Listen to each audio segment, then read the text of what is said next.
y se llamará su nombre admirable, consejero, mire, Dios fuerte, la palabra Dios, Padre eterno, príncipe de paz. Entonces están anunciando, precisamente profetizando acerca del reino. Estos son otros versos que ya los encontramos en el Nuevo Testamento. Entonces el ángel le dijo a María: no temas, porque has hallado gracia delante de Dios. Y ahora concebirás en tu vientre y darás a luz un hijo y llamarás su nombre Jesús. Este será grande, será llamado Hijo del Altísimo, y el Señor Dios le dará el trono de David su padre, y reinará sobre la casa de Jacob para siempre, y su reino no tendrá fin. Bueno, ahí ya las profecías están más cerca, ¿verdad? Porque ya estaba a punto precisamente de manifestarse la encarnación del Rey de Reyes y Señor de Señores, nuestro Señor Jesucristo, a la tierra. En Lucas 2:10 también nosotros encontramos donde dice: pero el ángel les dijo: no temáis, porque he aquí os doy nuevas de gran gozo. Están los pastores esperando ahí revelación, están vigilantes en una noche. Mire qué características muy especiales de los pastores, no están muy acomodados. Son pastores que están vigilando en la noche, están muy pendientes, hermano, muy sensibles a la voz del Espíritu, muy atentos, muy despiertos, cuidaban sobre los rebaños que el Dios les había permitido. Y a estos pastores, hermano, que son muy atentos, muy despiertos, muy interesados, muy responsables, viene esa revelación. Le dice aquí: os doy nuevas de gran gozo, que será para todo el pueblo, que os ha nacido hoy en la ciudad de David un Salvador, que es Cristo el Señor. Entonces siguen apareciendo, hermano, las profecías del reino. Estamos viendo el reino anunciado. Ahí vemos esa fase del reino anunciado. Voy a pasar rápidamente a que veamos el reino ofrecido, porque después de que lo anuncian, ahora pues el reino ya está siendo ofrecido a nosotros, los creyentes, a los humanos. Fue ofrecido a todos los hombres de aquel entonces. En Mateo 2 y verso número 1 dice: cuando Jesús nació en Belén de Judea, en los días del rey Herodes, vinieron del oriente a Jerusalén unos magos. La palabra mago se traduce también ahora como científico. No eran magos que sacaban conejitos de los sombreros. Era gente movida por el Espíritu de Dios. ¿Eran de la tierra o no de la tierra? Como hablábamos al principio. ¿Desde dónde vendrían? Pero son movidos por el Espíritu de Dios. Dice que ellos llegaron diciendo: ¿dónde está el rey de los judíos? O sea, se les había ya revelado que iban a ser el rey de los judíos. Y ellos llegan preguntando, diciendo: ¿dónde está el rey de los judíos que ha nacido? Porque su estrella hemos visto en el oriente y venimos a adorarle.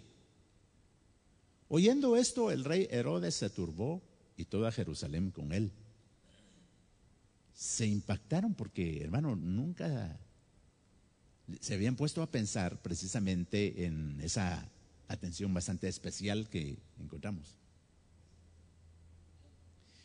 El verso número 4: y convocados todos los principales sacerdotes y los escribas del pueblo, les preguntaron dónde había de nacer el Cristo. Ellos le dijeron: en Belén de Judea, porque así está escrito por el profeta. Mira, hermano, era un pueblo, el pueblo de Israel era un pueblo que tenía la palabra del Señor,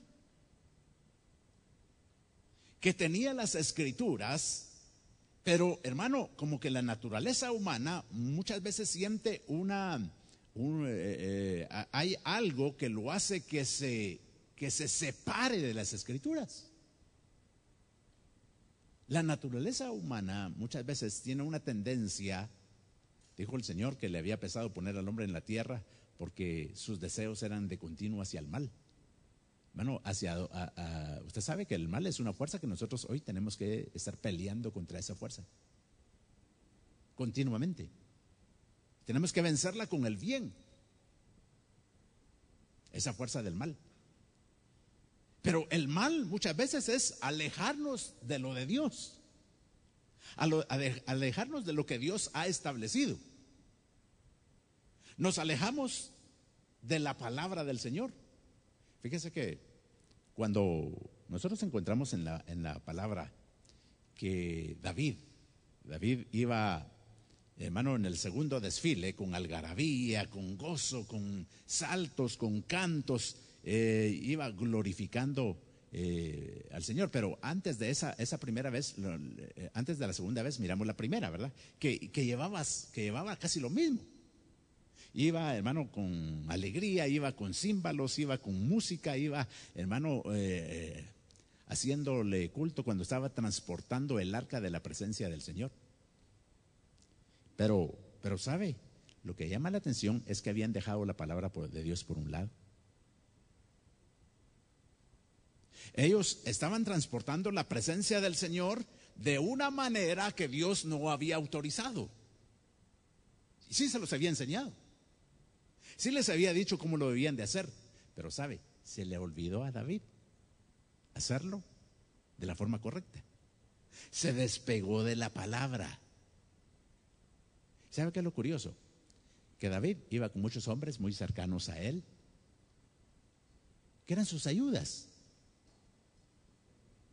Pero sus ayudas no fueron capaces de decirle: mira, David, si vas a conducir el arca del Señor, tenemos que hacerlo como la palabra de Dios dice. Sino que siguieron al hombre.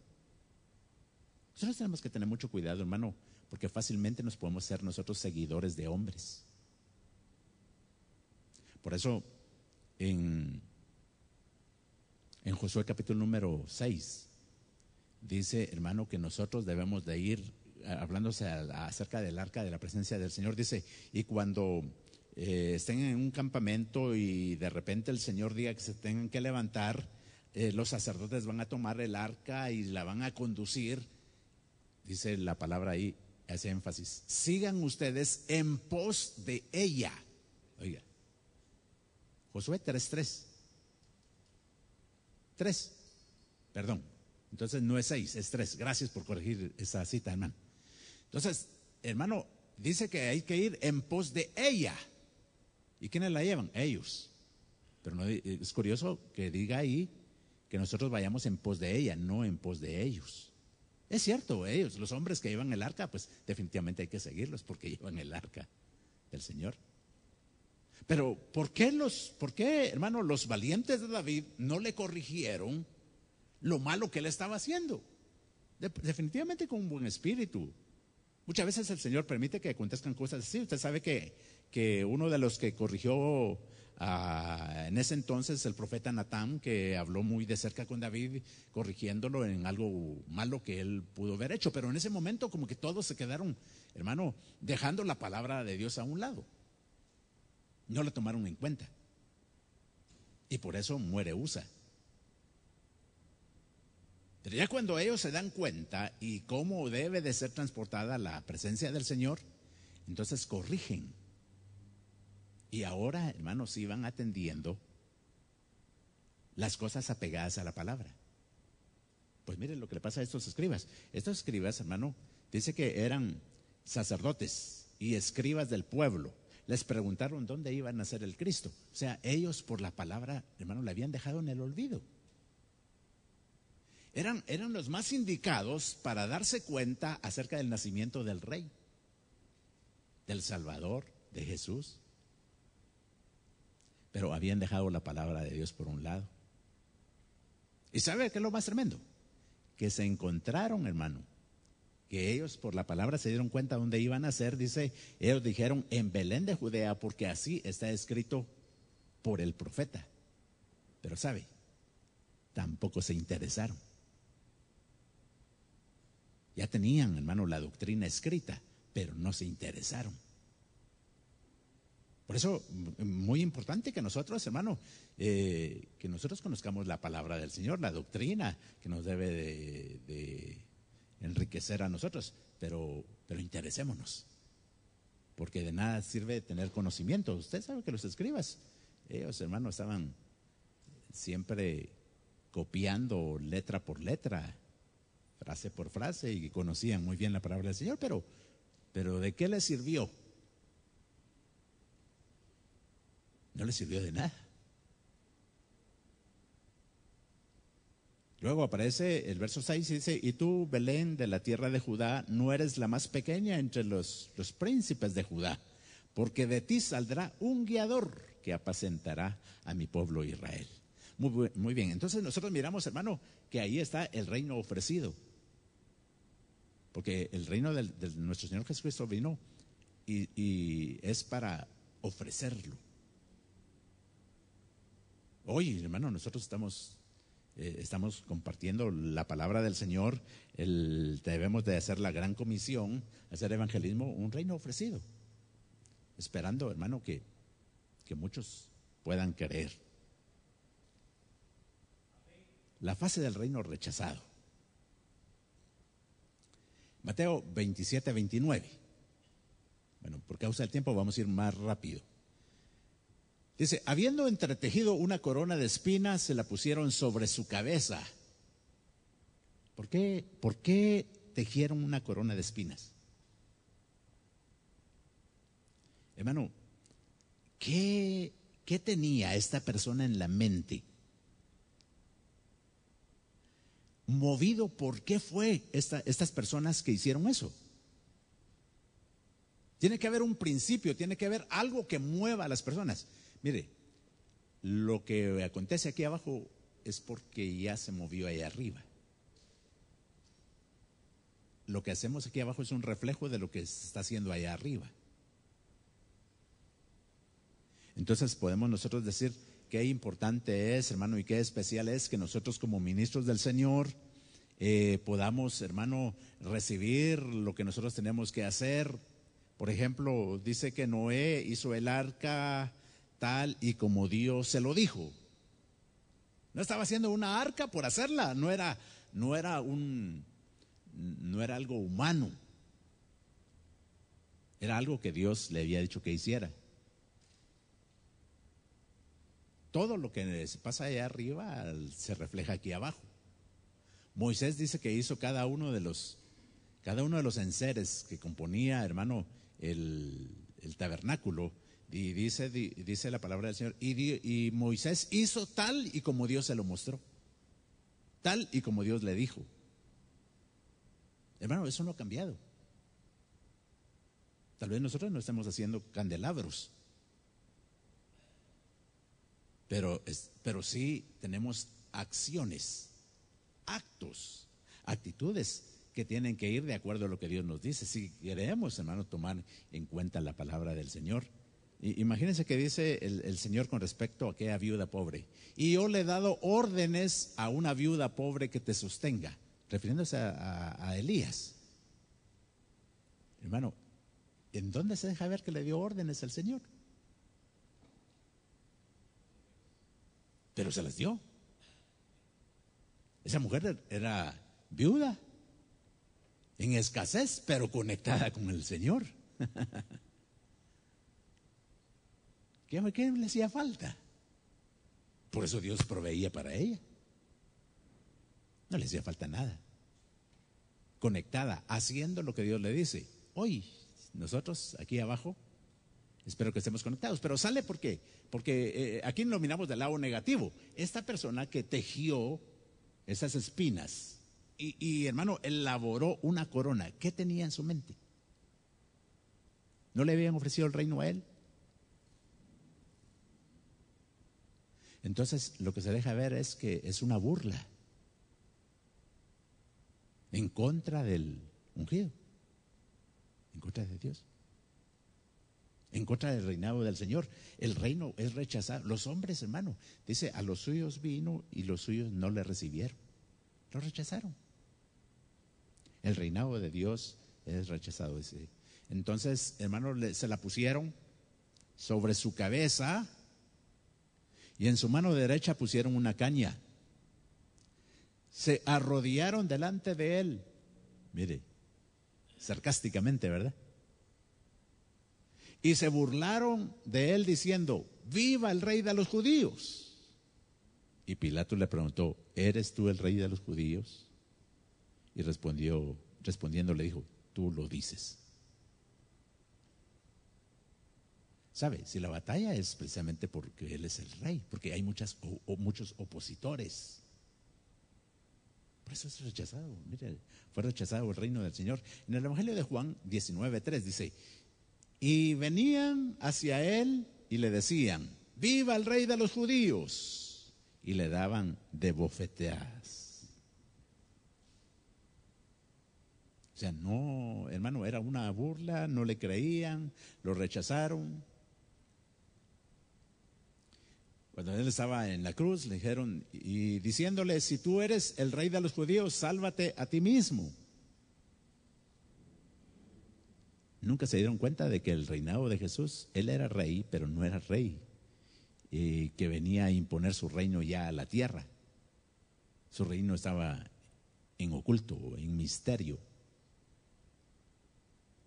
Hechos 13:46, nosotros miramos que dice, entonces Pablo y Bernabé, hablando con denuedo, dijeron, era necesario que la palabra de Dios fuese predicada primero a vosotros, al pueblo de Israel, al pueblo judío.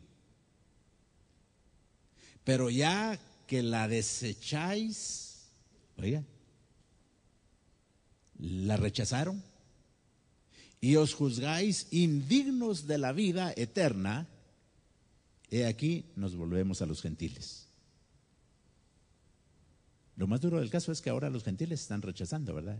Allá ya fue Israel, pueblo literalmente, de ahí, hermano, estuvo rechazando a Jesús Rey. Ahora los gentiles, ¿verdad? También están rechazando al Señor. Muy bien, el reino rechazado. Les decía que es un mapa, mis hermanos, para que cada uno de nosotros nos ubiquemos en las diferentes exposiciones de los ministros, ¿verdad? Para ver dónde estamos. Estoy bastante rápido pasando por acá. El reino postergado. Ahí se me fue la palabra en. El reino postergado es nada más. Postergado porque de alguna forma hay un cierre que es un paréntesis que le abren precisamente, ahí está la iglesia. Nosotros miramos en Hechos 1:6, ya el Señor, hermano, resucitado. Dice, ellos pues, estando reunidos, los discípulos le preguntaron diciendo, Señor, ¿restituirás en este tiempo el reino a Israel? Mas Él les respondió, no os toca a vosotros saber los tiempos. No os toca a vosotros saber los tiempos, ni las sazones, oiga, las etapas que el Padre ha guardado en su propia potestad. Entonces, nosotros miramos que el reino del Señor fue pospuesto, fue dejado. Aquí volvemos a ver tal vez algunos aspectos que le quería leer. Señor, ¿restaurás el reino de Israel? Fue la pregunta. Los judíos esperaban que el Mesías, el ungido de Dios, ocupara el trono de David. Bueno, todavía eso es lo que espera el pueblo de Israel, ¿verdad? Cosa que sí se va a dar, pero en su debido tiempo. En el segundo libro de Samuel 7:16 dice, tu casa y tu reino durarán para siempre delante de mí, tu trono quedará establecido para siempre. A destruir el gobierno, pensar que venía a destruir el gobierno humano y a establecer el reino de Israel. Usted recordará que en alguna oportunidad al Señor también quisieron hacerlo rey del pan. Y cuando el Señor se dio cuenta de las intenciones de ellos, prefirió mejor irse al monte. Mire qué interesante esto. Cómo la fama del Señor era tan grande, tan especial, pero Él la sabía manejar. Porque nosotros muchas veces queremos fama, pero ¿será que vamos a poder manejar la fama? El Señor tuvo fama. La Biblia lo dice. ¿Cómo poder manejar la fama? Y dice que el Señor prefirió, hermano, mire, cuando vio que todas las multitudes lo llevaban las intenciones de hacerlo rey porque les había dado de comer, entonces prefirió irse solo al monte. Muchas veces nosotros preferimos las multitudes, ¿verdad? Yo creo que tenemos que andar muy, muy conectados con lo de arriba, como para poder, hermano, poder uno sacrificar eso. Jesús, bueno, él estaba muy conectado con su Padre y no le fue difícil separarse de las multitudes, dejarlos y escondérseles, irse al monte. Y como que al monte no llega cualquiera, ¿verdad? Como que fue un lugar donde pudo Jesús estar solo. Hay multitudes que no van al monte. El llamado que Dios nos hace es a todos, es que subamos al monte. Fíjese que en la palabra, bueno, hay tantas cositas que muy bonitas ahí que aparecen, pero fíjese que si ustedes, nosotros miramos los montes, hay algo muy especial porque el Señor normalmente subía al monte y cuando bajaba de mañana empezaba a hacer milagros, sanidades, predicaba la palabra, la enseñaba, hacía prodigios y subía al monte. Iba al monte a recibir fortaleza y fuerzas y bajaba otra vez a hacer milagros, a predicar y a enseñar, pero de repente subió al monte y ¿sabe qué hizo? Ya no bajó. Entonces los necesitados, los que estaban enfermos, los paralíticos, los ciegos, tuvieron que subir al monte. En otras palabras, los invitó a subir al monte. No siempre, el Señor baja, muchas veces por misericordia, pero muchas veces quiere que nosotros seamos los que subamos. Y se deja verle bien literal ahí. Pero el Señor prefería los montes a las personas que lo querían levantar a Él. Muy bien, pasemos rápidamente. El reino oculto. Es un reino oculto. Esto tiene que ver mucho ahorita, hermano, con la iglesia, nosotros, ¿verdad? Que estamos precisamente en un tiempo donde el reino es oculto. Todo reino tiene una tierra. Cuando nosotros hablamos de los reinos literales, tienen una tierra, un territorio, un espacio, una nación, ¿verdad? Tienen un palacio. Todos los gobiernos, los reyes tienen leyes. Hay leyes. Y un rey. Todo esto es literal, todo esto aquí en la tierra. Pero el reino de Dios está en oculto. Y eso fue, hermano, lo que chocó a la mente de los gobernantes de Jerusalén en tiempos de Jesús. Y eso es lo que sigue chocando hoy en día, que el reino del Señor está en oculto y muchas veces nosotros los creyentes nos apegamos a un verso muy conocido, hermano, a nivel general, donde dicen, lo que se ve se cree, lo demás es mentira, ¿verdad? Eso es un verso, pero en oposición totalmente a la fe. Y mire, pero el reino de Dios, dice, está en oculto. Sí tiene existencia, pero es espiritual. Sí hay rey, sí tiene su nación, sí tiene su pueblo, sí tiene sus leyes. Vamos a ver algunos versos que ayudan a eso. Tal vez no lo puse todo en orden, pero vamos a entresacar algunas cosas. Primera Pedro 2:9 dice, pero vosotros sois linaje escogido. Mire, ese reino en oculto tiene un linaje escogido, real sacerdocio, es una nación santa, somos una nación santa, pueblo adquirido para que anunciéis las virtudes de aquel que os llamó de las tinieblas a su luz admirable. Hay versos que agregan, saliste del reino de las tinieblas. Las tinieblas es un reino para el reino de la luz admirable. Hermano, muy interesante. Entonces, sí tenemos una nación, sí, en ese reino espiritual, sí hay una función que hacer. El reino oculto en Gálatas 6:2 dice, sobrellevad los unos las cargas de los otros y de esta manera cumpliréis la ley de Cristo.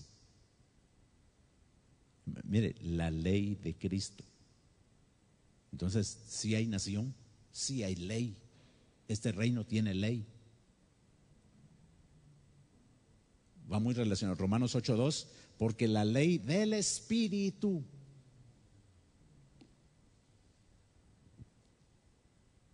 hay ley de Cristo, hay ley del Espíritu.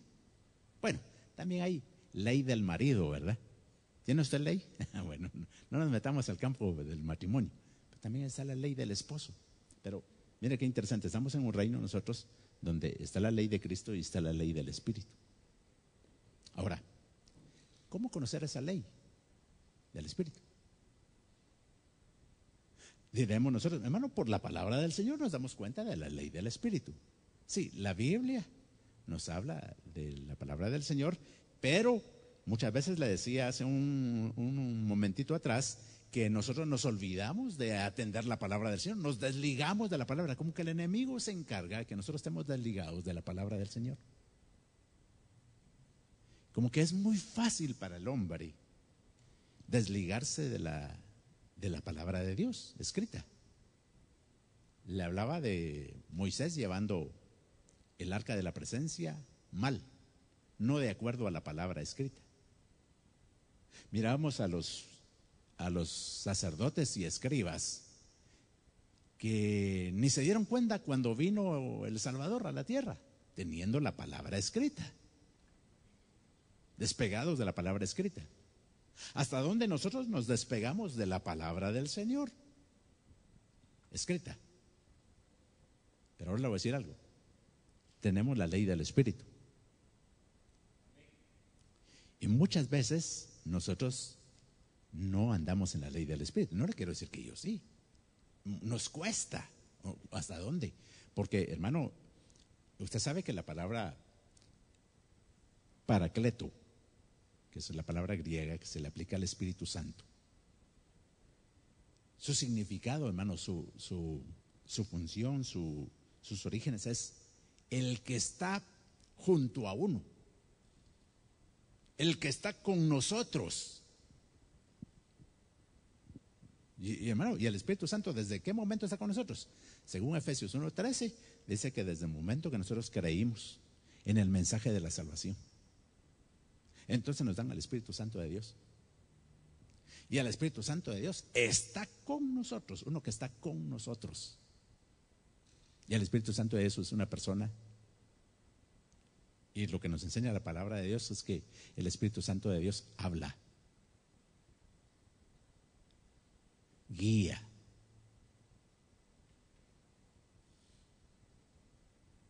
Mire todas las funciones del Espíritu Santo. Consuela. Entonces, ¿cuál es la ley del Espíritu? Atendamos la voz del Espíritu Santo de Dios. Porque ese reino, hermano, está en oculto, pero es real, es un reino literal. Por eso es que podemos andar en el Espíritu, podemos andar en la carne. ¿Qué tanto atendemos al Espíritu Santo de Dios? Fíjese que estaba viendo que muchas veces nosotros desatendemos tanto a la voz del Espíritu Santo de Dios. Porque ¿qué dice del Espíritu Santo? Dice, Él oirá todo lo que oyera allá con el Padre y os lo hará saber. Entonces el Espíritu Santo de Dios siempre está, hermano, oyendo allá arriba y nos traslada a nosotros, su iglesia, lo que se dice allá arriba. Entonces, como creyentes que somos y como iglesia, oímos al Espíritu Santo y lo que nosotros podemos elegir aquí en la tierra está tan correcto porque el Señor nos está diciendo qué es lo que tenemos que hacer. Por eso le decía que Noé hizo el arca como el Señor se lo dijo. Moisés hizo todos los utensilios del tabernáculo como el Señor se los dijo. Entonces nosotros deberíamos, así como nos lo dicen, hacer las cosas. Pero nos distanciamos, nos divorciamos tanto de la voz del Espíritu Santo que no atendemos la ley del Espíritu en nosotros. Y se lo voy a mencionar cómo.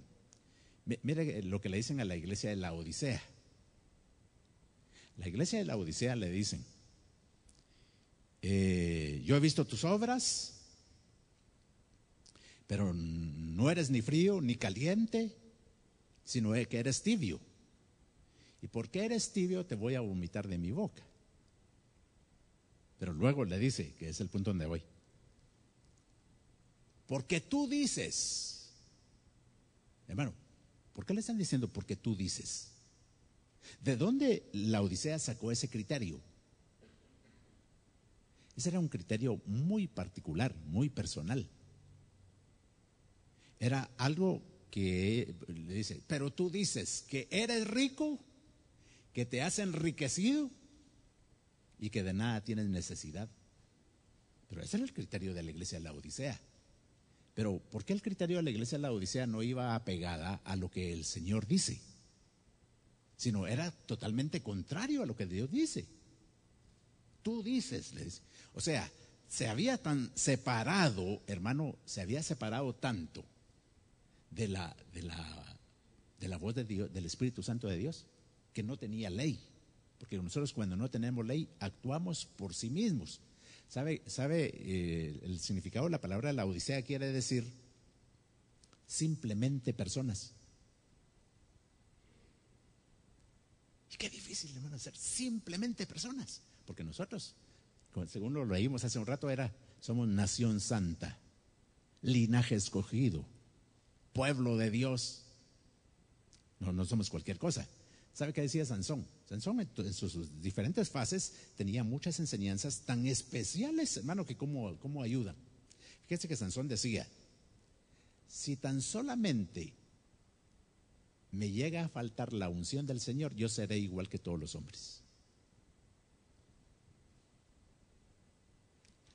Lo que mismo la iglesia de la Odisea. Odisea quiere decir simplemente personas. ¿Y qué le pasó a Sansón cuando le faltó la unción del Señor? No fue simplemente una persona. No fue igual que todos los hombres. Peor, porque le sacaron los ojos. Porque fue el hazme reír del pueblo filisteo. Pero, ¿por qué le digo esto? Porque cuando nosotros nos separamos del Espíritu Santo de Dios, actuamos como simplemente personas. Entonces la iglesia de la Odisea ya le había pasado eso. Ellos empezaron, hermano, ellos vinieron y empezaron a actuar como personas. Por eso le dice, tú dices, como persona, sola, sin unción, tú dices, pero yo digo. Hay una versión que dice, pero tú no sabes. Y le da el criterio del Señor, que tú eres pobre, ciego, miserable y desnudo. No coincidía. ¿Pero por qué no coincidía? Porque estaban separados de la ley del Espíritu. Hermano, ¿qué le pasó al fariseo y al publicano? Usted sabe que los dos subieron al templo a orar. Uno fue justificado y el otro no. ¿Qué le pasó al fariseo? Se despegó del Espíritu. No tenía el Espíritu, era un fariseo. Entonces, él se creía muy superior, muy altivo. Hacía muchas cosas buenas, que tal vez nos cuesta a nosotros cumplirlas y hacerlas. Pero nosotros miramos que estaba despegado. Fíjese que en aquel día dirán muchos, Señor, Señor, en tu nombre hicimos tal cosas. Y mire, tan despegados de la voz del Espíritu que el Señor les dirá, no os conocí porque ustedes son hacedores de maldad. O sea, hicieron maldad y ni cuenta se dieron. ¿Usted cree que el Espíritu Santo no les dijo? La ley del Espíritu no operó en ellos. Claro que sí. Lo que pasa es que uno se vuelve insensible. En la medida que nosotros nos volvemos insensibles a la voz del Espíritu, actuamos puramente humanos. Y por eso es que nosotros miramos que sí hay ley. Está la ley de Cristo, la ley del Espíritu. Pero muchas veces nosotros no la atendemos como debíamos de atenderlo. Muy bien, el reino oculto, estamos todavía en la fase del reino oculto. Mateo 27:11 dice, Jesús compareció ante el procurador y el procurador le preguntó, tal vez ya es una vez más leyendo este mismo, ¿eres tú el rey de los judíos? Respondió Jesús, sí, tú lo dices. O sea, el Señor sí era el rey, pero estaba en oculto. El reino impuesto, yo tengo ya no tengo minutos, pero ahorita finalizamos, mis hermanos. El reino impuesto, vamos a leer los versos nada más. Lucas 19:27 nos ayuda a ver el reino impuesto. Dice, pero en cuanto a aquellos enemigos míos que no querían que yo reinara sobre ellos, traedlos acá y degolladlos en mi presencia. Hermano, el Señor viene a imponer su reino, le guste o que no al que le guste, y el que no le guste, aunque no le guste, se va a imponer su reino. Primera de Corintios 15:25 dice, porque él debe de reinar hasta que ponga a todos sus enemigos bajo las plantas de sus pies, ¿verdad? Bajo sus pies. Él va a reinar. Ese es el reino impuesto. Usted sabe que hay muchos opositores, pero los opositores, no porque hayan opositores, no se va a imponer el reino, se va a imponer. En Salmo 2 y verso número 2 al 6 dice: se presentan los reyes de la tierra y los gobernantes consultan unidos contra Jehová y su ungido, diciendo: rompamos sus ataduras, echemos de nosotros sus cuerdas. El que habita en los cielos se reirá. En una versión dice: se reirá de ellos. El Señor se burlará de ellos, entonces les hablará en su ira y los turbará en su furor. Yo he instalado a mi rey en Sión, mi monte santo. El reino, hermano, va a ser impuesto. El reino manifiesto. ¿Qué es el reino manifiesto? Este y muchos versos más, hermano, que usted pueda tener, creo que lo hablan con mucha claridad. Apuntaba aquí Zacarías 13:6, donde dice: y le preguntarán, ¿qué heridas son estas en tus manos? Bueno, porque ya lo reconocieron como el Mesías que viene, el pueblo de Israel. Y él responderá: con ellas fui herido en la casa de mis amigos. Reino manifiesto, ya lo reconocen y ahora se está dando a conocer. En aquel tiempo será traído presente a Jehová de los ejércitos, de parte del pueblo de alta estatura. Cuando leía esto, hermanos, lo atribuimos a otras creaciones del Señor, ¿verdad? Dice que será traído un presente delante de Jehová los ejércitos de parte de un pueblo de alta estatura, mire eso, y piel brillante.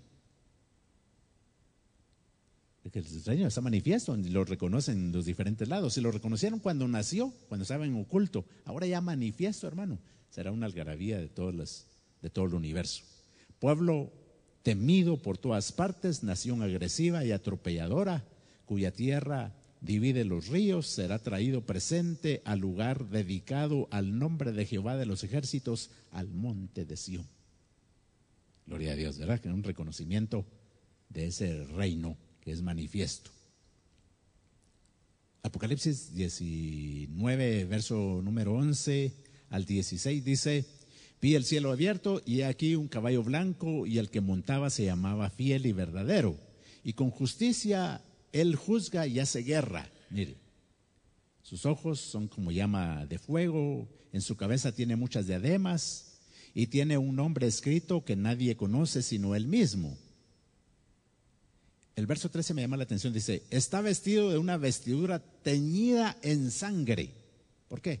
Porque, tal vez más que nada, la imposición del reino, ¿verdad? Ahí se deja de ver la imposición del reino. Muy bien. Y su nombre es llamado el Verbo de Dios. Los ejércitos en los cielos le seguían en caballos blancos, vestidos de lino fino, blanco y limpio.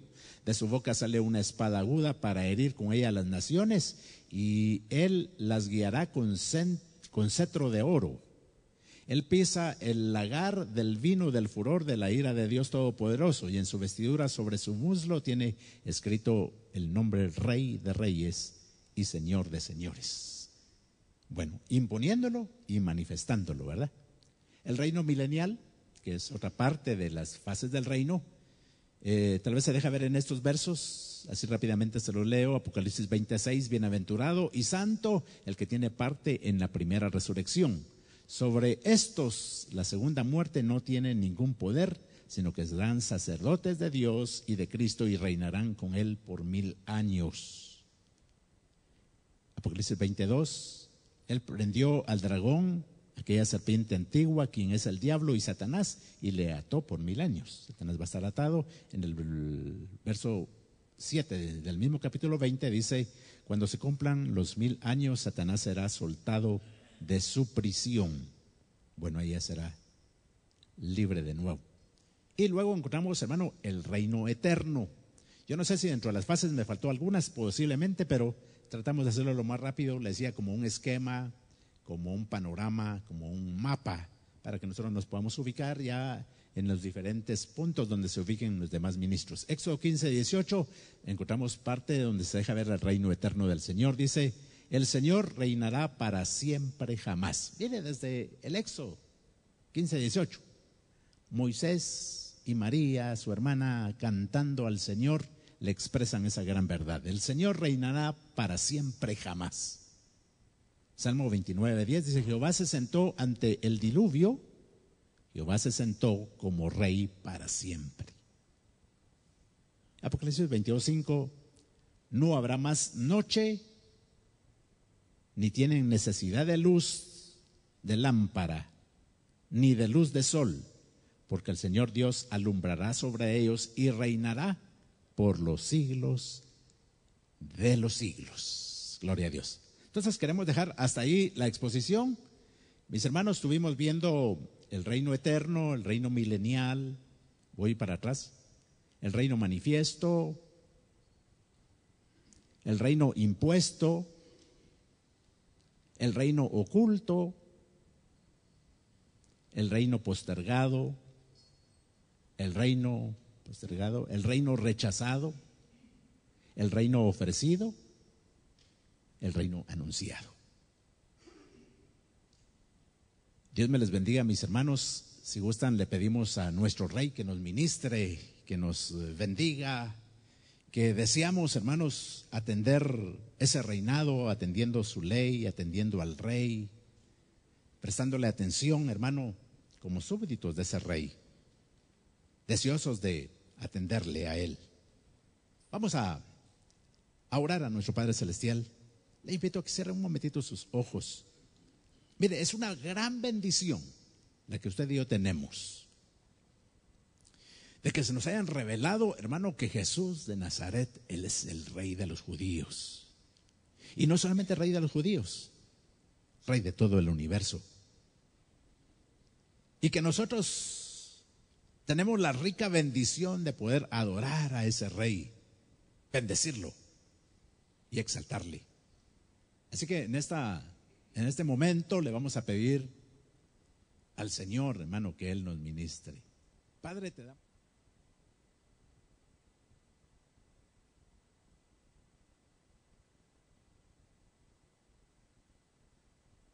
damos a tu reino.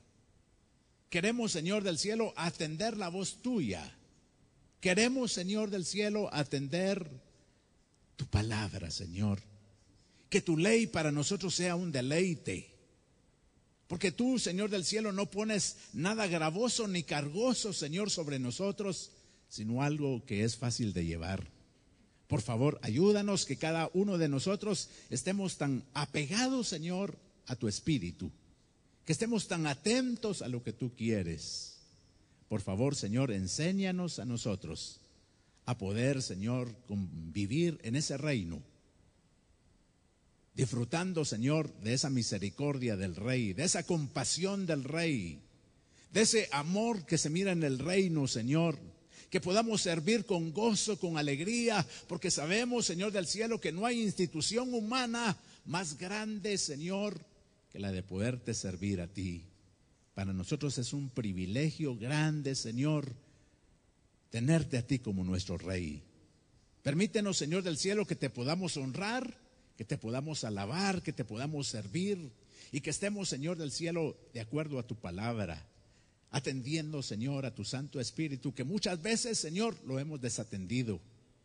Tu palabra muchas veces la hemos desatendido, pero queremos, Señor del cielo, queremos atenderla de cerca. Padre, gracias en el nombre de Jesús. Te damos infinitas gracias por tu amor, por tu misericordia, por tus cuidados, Señor, por tus bendiciones. Te agradecemos, bendito Dios, que tú nos hagas parte de tu reino. En el nombre de Jesús. Amén. Amén.